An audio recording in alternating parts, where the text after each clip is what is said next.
ज्ञानचंद दान पात्र में से धन निकालकर एक पोटली में अपने घर ले जाता है। तभी उसकी पत्नी, अरे आज आप इतनी जल्दी मंदिर से आ गए, ये आप क्या लाए हैं जी? अरे अरे भाग्यवान, ये देखो आज मैं अपने लिए कितना सारा सोना चांदी लेकर आया हूँ। अब देखना भाग्यवान, हम मौत से अपना जीवन गुजारेंगे। हाँ देखो देखो, तुम ही देखो कितना सारा धन है। अच्छा अब हम यहाँ और नहीं रह सकते, हमें यहाँ से जाना होगा। चलो यहाँ से। अरे ये क्या बोल रहे हैं आप? आखिर हम जाएंगे कहाँ? मेरी तो कुछ समझ नहीं आ रहा। जरूर आप मुझसे कुछ छुपा रहे हैं। ये धन कहाँ से लाए हैं आप? मुझे कुछ भी ठीक नहीं लग रहा। अरे भाग्यवान, जितना कहता हूँ बस उतना करो। चलो यहाँ से।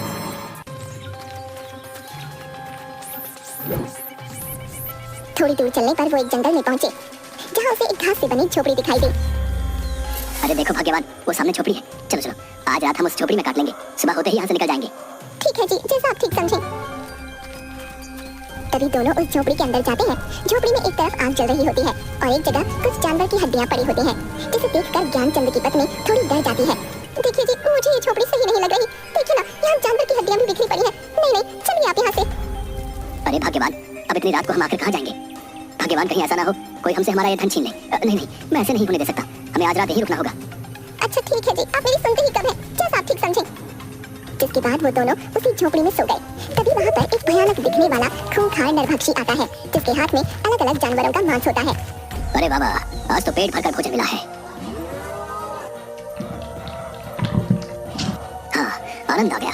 तभी उसे ज्ञानचंद पुजारी के सोने की आवाज सुनाई देती है, जो खर्राटे मार रहा होता है।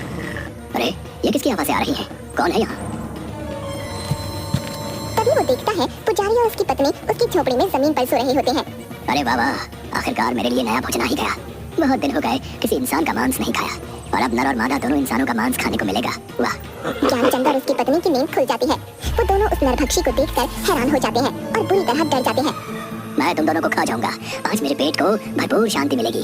हाँ, मैं खूंखार नरभक्षी हूँ, मुझे इंसानों का मांस खाने में बहुत मजा आता है। हाँ। अरे अरे, हमें छोड़ दो, जाने दो, हमें नहीं पता था ये तुम्हारी झोपड़ी है, हमें रुकने के लिए शरण चाहिए थी, इसलिए झोपड़ी में आ गए। छोड़ दो, हमें जाने दो। मैं एक मंदिर का पुजारी हूँ और पूर्ण रूप से शाकाहारी हूँ, कभी मांस को हाथ नहीं लगाया है। ऐसे में तुम्हें हमें खाने में बिल्कुल भी मजा नहीं आएगा। छोड़ दो, हमें जाने दो। क्या कहा? तुम शाकाहारी हो? तुम दोनों को खाकर मुझे न स्वाद आएगा और न मजा, इसलिए मैं तुम दोनों को नहीं खाऊंगा। लेकिन तुम्हें इसके बदले में मेरे लिए जंगल से जानवर का मांस लाना होगा। जाओ और जाकर मेरे लिए मांस लेकर आओ, मेरी भूख को शांत करो। जाओ, वरना मैं तुम्हें ही खा जाऊंगा। हाँ हाँ, क्यों नहीं, हम दोनों अभी जंगल जाते हैं और तुम्हारे लिए किसी जानवर का मांस लेकर आते हैं। नहीं, तुम दोनों नहीं जाओगे, सिर्फ तुम जाओगे। अगर तुम वापस मेरे लिए मांस लेकर नहीं आए तो तुम्हारी ये पत्नी मेरे पास यहीं मेरी झोपड़ी में रहेगी। अगर तुम जल्दी से मेरे लिए जानवर का मांस नहीं लेकर आए तो मैं तुम्हारी पत्नी को खा जाऊंगा, समझे? अब जाओ यहाँ से। राक्षस महाराज जी, आप क्या बोल रहे हैं? नहीं नहीं, आप मेरी पत्नी को नहीं खाइएगा, मैं अभी आपके लिए किसी जानवर का मांस लेकर आता हूँ।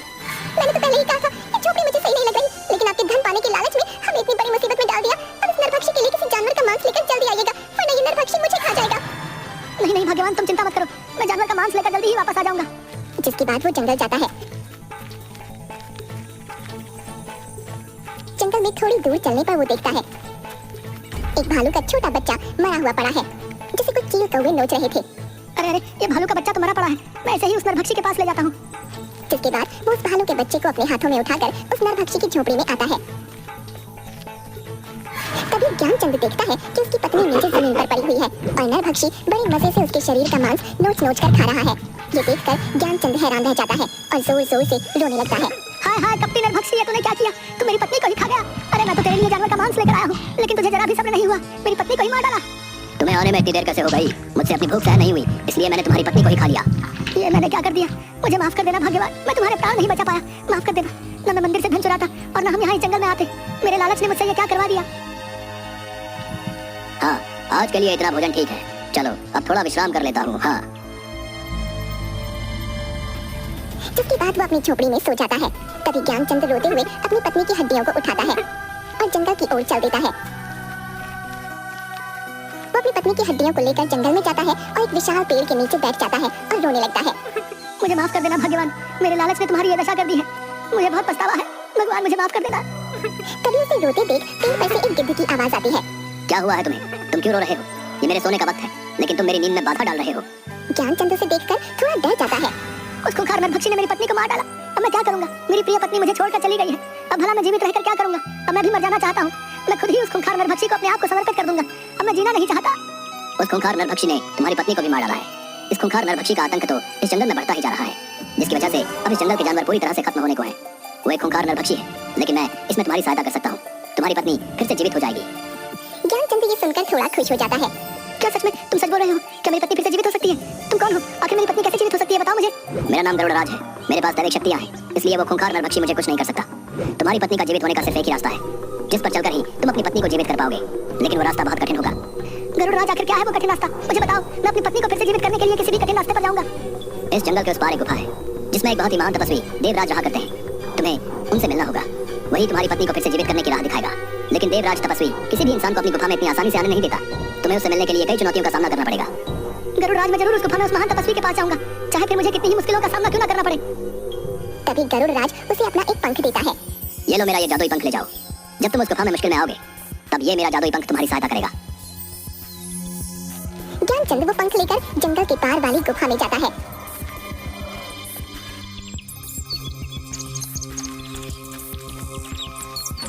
थोड़ी दूर गुफा में चलते ही एक विचित्र सा दिखने वाला लंगूर जानवर, जिसकी आंखें एकदम सुर्ख लाल होती हैं, उस पर झपट पड़ता है।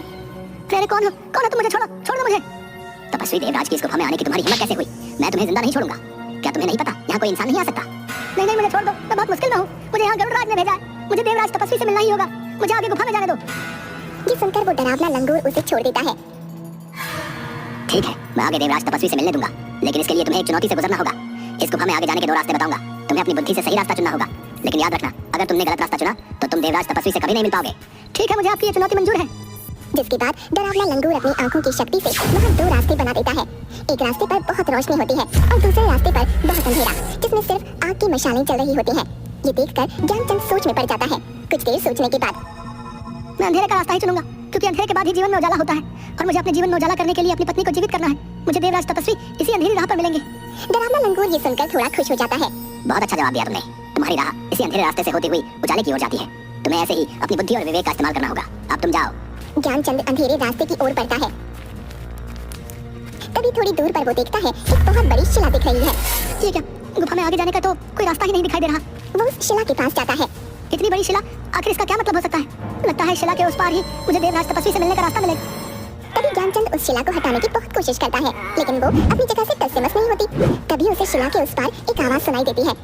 कौन हो तुम और क्यों इस शिला को हटाने की कोशिश कर रहे हो? क्या तुम जानते नहीं ये गुफा देवराज तपस्वी की है? यहाँ किसी भी इंसान का आना मना है। फिर तुम क्यों आए हो? मैं बहुत ही मुसीबत में हूँ। मुझे यहाँ गरुड़राज ने भेजा है। मुझे देवराज महान तपस्वी से मिलना है। उनसे मिले बिना मैं यहाँ से नहीं जाऊंगा। तुम्हें गरुड़राज ने भेजा है, इसका तुम्हें प्रमाण देना होगा। तुम्हें एक चुनौती का सामना करना होगा, तभी तुम इस शिला के पार आ सकते हो। मुझे आपकी चुनौती मंजूर है। क्या करना होगा मुझे बताओ। इस शिला को खोलने की चाबी का पता तुम्हें अपनी बुद्धि से लगाना होगा, तभी तुम इस शिला के अंदर आ पाओगे। ज्ञानचंद ये सुनकर सोच में पड़ जाता है और कुछ देर सोचने के बाद वो देखता है कि शिला पर अचानक से एक निशान दिखने लगता है, जो बिल्कुल गरुड़राज के दिए पंख की तरह होता है, जो कि ज्ञानचंद के पास होता है। वो उस पंख को अपने हाथ में लेता है। अच्छा, तो इस शिला की चाबी ये पंख ही है, क्योंकि शिला पर दिखाई दे रहा ये निशान गरुड़राज के पंख की तरह है। जैसे ही ज्ञानचंद उस पंख को शिला पर रखता है, वो पंख उस शिला में समा जाता है और शिला का द्वार खुल जाता है। ज्ञानचंद उस शिला की गुफा के अंदर जाता है और देखता है कि देवराज तपस्वी एक स्थान पर अपनी ध्यान मुद्रा में बैठे हुए हैं और ओम का उच्चारण कर रहे हैं। ओम ओम ओम ओम। तभी ज्ञानचंद उसके पास जाता है। हे महान तपस्वी देवराज, आंखें खोलिए। मुझे आपकी सहायता की आवश्यकता है। आप ही मेरी सहायता कर सकते हैं। आंखें खोलिए अपनी। कि देवराज तपस्वी अपनी आंखें खोलता है। कौन हो तुम और क्यों आए हो हमारी गुफा में? यहाँ हम अपनी ध्यान मुद्रा में रहते हैं, इसलिए किसी भी इंसान का यहाँ आना वर्जित है। लेकिन तुम यहाँ इतनी चुनौतियों का सामना करके आए हो, तो हम तुम्हारी सहायता अवश्य करेंगे। बताओ हमें, हम तुम्हारी क्या सहायता कर सकते हैं? मैं एक मंदिर का पुजारी था, लेकिन अपने लालच के कारण एक दिन उस मंदिर से कुछ सोना चांदी चुराकर अपनी पत्नी के साथ इस गुफा के पार वाले जंगल में आ गया। लेकिन वहाँ हमारा सामना खूंखार नरभक्षी से हुआ और उसने मेरी पत्नी को ही अपना शिकार बना लिया। वो खूंखार नरभक्षी एक एक करके सभी जंगल के जानवरों को अपना शिकार बना रहा है। मैं अपनी पत्नी को दोबारा से जीवित करना चाहता हूँ। मेरी पत्नी की जान मेरे ही लालच के कारण गई है, इसलिए मैं अपनी पत्नी को फिर से जीवित करना चाहता हूँ। अब आप ही मेरी सहायता कीजिए देवराज। दुष्ट व्यक्ति, तुमने अपने लालच के कारण अपनी पत्नी को गवा दिया है। मैं तुम्हारी सहायता नहीं करूंगा, जाओ यहाँ से। ज्ञानचंद ये सुनकर तपस्वी के पैरों में गिर पड़ता है। नहीं नहीं देवराज, ऐसा मत बोलिए। आप एक महान तपस्वी हैं, मैं जानता हूँ। मुझे लालच नहीं करना चाहिए था, लेकिन अब मैं अपनी पत्नी को फिर से जीवित करना चाहता हूँ। मेरी सहायता कीजिए। ज्ञानचंद की ये बातें सुनकर अच्छा तो ठीक है, मैं तुम्हारी सहायता अवश्य करूंगा, लेकिन इससे पहले तुम्हें मेरे 2 सवालों का उत्तर देना होगा। तुम्हारे दूसरे उत्तर में ही तुम्हें वो वस्तु मिलेगी जिससे तुम अपनी पत्नी को दोबारा जीवित कर सकते हो, और उस खूंखार नरभक्षी का विनाश भी उसी से होगा। इसलिए तुम्हें अपनी बुद्धि और विवेक का उपयोग करके ही दोनों उत्तर देने होंगे। अगर कोई भी उत्तर गलत हुआ तो हम तुम्हारी सहायता नहीं करेंगे। तुम्हें यहाँ से खाली हाथ ही जाना होगा। नहीं नहीं तपस्वी देव, मैं यहाँ से खाली हाथ नहीं जाना चाहता। मैं आपके दोनों सवालों का सही उत्तर देने की जरूर कोशिश करूंगा। तो बताओ, तुम्हारा पहला प्रश्न है, इस संसार में मनुष्य के जीवन में भाग्य बड़ा है या बुद्धि? ज्ञानचंद ये सुनकर थोड़ा सोच में पड़ जाता है। आपके इस प्रश्न का उत्तर बुद्धि है देवराज तपस्वी, क्योंकि मनुष्य के जीवन में बुद्धि ही वो मार्ग है जिस पर चलकर भाग्य को बदला जा सकता है। भाग्य कभी भी बुद्धि को नहीं बदल सकता है, लेकिन बुद्धि में वो गुण होते हैं कि वो भाग्य को बना और बिगाड़ सके। इसलिए भाग्य और बुद्धि में बुद्धि ही बड़ी है। बहुत ही उत्तम, तुमने बिल्कुल सही उत्तर दिया है। मनुष्य अपनी बुद्धि से ही कुछ भी हासिल कर सकता है। भाग्य का मार्ग बुद्धि के मार्ग के आगे छोटा होता है। अब तुम्हें अपने दूसरे प्रश्न का उत्तर देना होगा। यह प्रश्न तुम्हारे लिए बहुत महत्वपूर्ण है और कठिन भी। अगर तुमने इसका सही उत्तर नहीं दिया तो तुम्हें यहाँ से खाली हाथ ही लौटना होगा। तो बताओ, इस संसार में मनुष्य के जीवन में भूख, प्यास, नींद और आशा, इन चारों में से सर्वश्रेष्ठ क्या है? ज्ञानचंद सोच में पड़ जाता है। आपके दूसरे प्रश्न का उत्तर आशा है देवराज, क्योंकि आशा अर्थात उम्मीद पर ही यह संसार टिका हुआ है। क्योंकि मनुष्य के जीवन में एक आशा ही होती है जो मनुष्य के जीवन में कठिन से कठिन कार्य को भी करने की ताकत देती है। मनुष्य जीवन में आशा घने अंधेरे में उस रोशनी की किरण की तरह है जो मनुष्य को घनघोर कष्ट में भी जीने की प्रेरणा देती है। वाह, बहुत ही उत्तम उत्तर। तुम्हारा ये उत्तर भी बिल्कुल सही है। मैं तुमसे बहुत खुश हुआ। तुम्हारी बुद्धि ने मुझे प्रभावित किया, इसलिए मैं तुम्हारी सहायता अवश्य करूंगा। तभी तपस्वी उसे एक जल से भरा अपना लोटा देते हैं। ये लो, ये अमृत ही तुम्हारी सहायता करेगा। इसे उस नरभक्षी की आंखों में डाल देना और इसकी कुछ बूंदें अपनी पत्नी की हड्डियों पर डाल देना, जिससे तुम्हारी पत्नी जीवित हो जाएगी। ज्ञानचंद वो अमृत अपने हाथों में ले लेता है। आपका बहुत बहुत धन्यवाद तपस्वी देवराज। अब मैं इस अमृत से अपनी पत्नी को दोबारा जीवित कर पाऊंगा और उस नरभक्षी का अंत भी। जाओ, तुम्हारा कल्याण होगा।